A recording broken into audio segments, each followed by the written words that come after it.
आता पाहूयात विरोधकांकडून जी ईव्हीएमवर शंका घेतली जाते त्याचा आढावा घेणाऱ्या टॉप 9 बातम्या। ईव्हीएम विरोधातील याचिका सुप्रीम कोर्टाने फेटाळली। मतपत्रिकेद्वारे पुन्हा निवडणुका घेण्यास कोर्टाचा नकार। जिंकल्यावरच ईव्हीएम चांगलं वाटतं का? कोर्टानं याचिकाकर्त्यांना सुनावलं।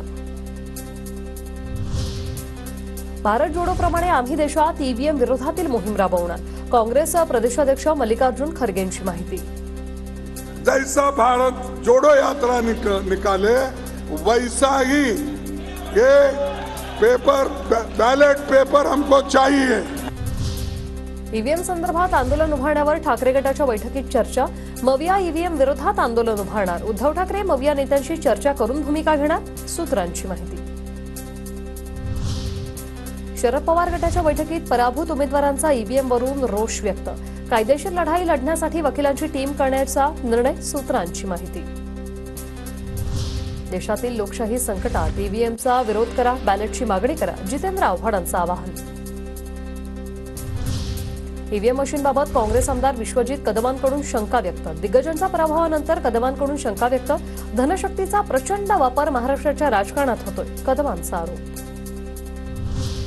ईव्हीएममध्ये 15% मतं महायुतीच्या उमेदवारासाठी सेट करण्यात आली होती। शरद पवार गटाचे शहराध्यक्ष प्रशांत जगतापांचा गंभीर आरोप। या संदर्भात कायदेशीर लढाई लढणार असाही जगतापांचा इशारा। ईव्हीएम मशीनमध्ये साधारणतः 15% मतं ही सेट करून देण्यात आलेली आहे महायुतीच्या उमेदवारांना। अशाच प्रकारचं नकाईकडून चित्र समोर येतंय। हा रडीचा डाव आहे। या संदर्भात आम्ही कायदेशीर लढाई तर लढणार आहोत, तर त्याही पलीकडे जाऊन महाराष्ट्रातील जनतेने आता रस्त्यावर येण्याची गरज असं मला निश्चित या ठिकाणी वाटतं। बाळासाहेब थोरातांचा पराभव हा धक्का देणारा। झालेलं मतदान आणि ईव्हीएमच्या मतदानात शंका आहे। निलेश लंकेंचं वक्तव्य।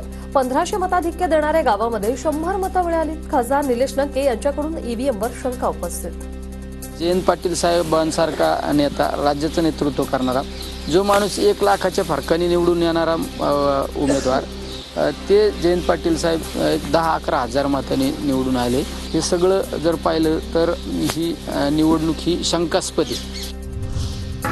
नांदेडच्या मुखेडमध्ये विधानसभा निवडणुकीच्या निकालाविरोधात काँग्रेसचं मौन आंदोलन। निवडणुकीचे निकाल चुकीचे आणि एकतर्फी लावल्याचा काँग्रेसचा आरोप।